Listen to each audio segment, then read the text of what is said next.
Eh bien salut tout le monde, c'est Frenchygun et on se retrouve pour une vidéo commentée sur Call of Duty Modern Warfare 3.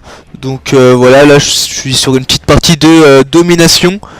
Je joue avec le PP90M1 silencieux. Donc c'est une arme qui marche plutôt très bien. Et je filme avec, donc en fait je suis allé dans le mode studio du jeu. Et j'ai filmé. Donc le mode studio il est vraiment pas mal. Donc il ressemble vraiment à celui de Black Ops. Mais oulala, j'ai du monde devant moi.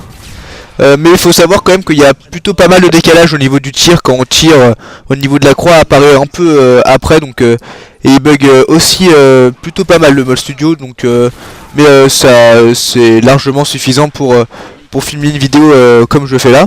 Donc là dès le début je débloque mon Cobra. Je joue en détermination parce que tout simplement parce qu'il faut monter les atouts. Donc c'est vraiment la technique pour XP le plus rapidement, c'est de monter les atouts, c'est ce que je conseille. Donc je jouais en conditions extrêmes avec détermination. Et le troisième atout je m'en souviens plus trop. Faudra voir lorsque je meurs. Et je sais pas si vous avez remarqué, mais je ne joue pas avec ni la flash ni la paralysante, mais je joue avec le capteur de mouvement. Donc là d'ailleurs j'en lance un. Et voilà, enfin c'est en gros un capteur de mouvement. Et c'est un... Ce qui est très pratique, c'est que on peut le jeter. Donc c'est complètement différent de Black Ops où on perdait un temps fou à le poser. Enfin personnellement moi ça m'énervait le temps qu'il le plante, ça prenait un temps fou. Tandis que là hop on le jette, ça va vraiment vite. Donc et ça marche vraiment plutôt pas mal avec en plus la Claymore. Enfin c'est ce que j'utilisais, mais après on peut mettre une grenade ou autre. Et on le met à proximité d'une position. Et vous voyez lorsqu'on perd une position ou pas. Donc en Killstreak je joue Missile Predator que je débloque là tout de suite avec le drone et le Cobra. Normalement le Cobra ça marche vraiment beaucoup, enfin je sais pas si c'est moi qui suis maudit ou quoi, mais dès que je ne joue pas en indétectable, dès qu'il y a un Cobra je meurs 10 fois à cause de lui. Bon là j'ai un peu galéré à le tuer, mais au moins je l'ai tué. Je débloque mon deuxième Cobra. Bon là il aura pas, enfin il me fera à chaque fois environ 1 ou 2 kills. Bon souvent ça c'est toujours raisonnable, mais bon c'est toujours un peu décevant quand on se casse la tête à chercher un Cobra. Donc là je suis dans mon Predator, est-ce que je vais tuer quelqu'un? Et bah oui, franchement fallait le voir. Fallait le voir, je suis sûr que quand vous avez vu le Predator, j'ai cru à la base que je l'avais envoyé sur un toit, mais en fait il y avait bien quelqu'un, donc j'ai vraiment eu de la chance sur ce coup là. Donc là ça va être une petite séquence assez drôle parce que j'ai plutôt galéré. Donc là je sors mon arme secondaire qui est le MP90. Il marche vraiment très bien. C'est l'arme secondaire que je conseille en pistolet mitrailleur. Et en fait sur cette partie je vais faire déjà plutôt un bon ratio, une bonne partie. Mais aussi parce que aussi je voulais faire des vidéos de Modern Warfare 3 parce que c'est le jeu actuel. Donc là en fait j'étais un peu en train de galérer parce qu'il y avait pas mal de points rouges qui s'affichaient sur la carte. Et je sais pas si vous le savez, mais en fait sur Call of Duty Modern Warfare 3 il y a la bombe nucléaire. Donc ça s'appelle pas exactement bombe nucléaire, mais en fait dernièrement j'en ai fait une. Donc je peux pas vous la montrer parce qu'en fait c'est sur une autre console que je l'ai faite et je peux pas la retrouver dans le mode studio, donc j'étais vraiment dégoûté. Mais j'ai fait un 28-0. Et en fait, dès que je termine ma série d'élimination, donc là par exemple je suis à 2, si j'arrive à 7 et que je continue à faire 2 kills, je vais une nouvelle fois redébloquer un drone. Et c'est en fait en gros la bombe nucléaire, c'est le 4ème killstreak qu'on ne voit pas, mais qui est en fait en permanence. Mais donc, je vous explique rapidement que déjà ce qui est beaucoup mieux c'est que ça ne stoppe pas la partie, donc c'est ce qui énervait la plupart des gens. Donc là on retrouve quand même une belle face, une face qui est en tout cas personnellement m'a plu de Modern Warfare 2. Et c'est la bombe nucléaire. Donc ça arrête pas tout à fait la partie, c'est juste que ça tue un peu tout le monde. Donc là regardez quand je tue le Cobra, le décalage en fait un peu du mode studio, hein, normalement quand je me souviens quand je l'avais tué j'étais plus centré. Donc c'est juste un peu le décalage du mode studio, mais sinon ça marche plutôt pas mal. Donc là je redébloque une nouvelle fois un Cobra, donc je l'aurais fait plutôt pas mal dans la partie. Et là je continue toujours ma série, donc là je je me fais cutter. Je sais pas si vous avez vu, mais à un moment j'avais terminé ma série et j'ai une nouvelle fois débloqué un drone, donc c'est ce que je vous parlais.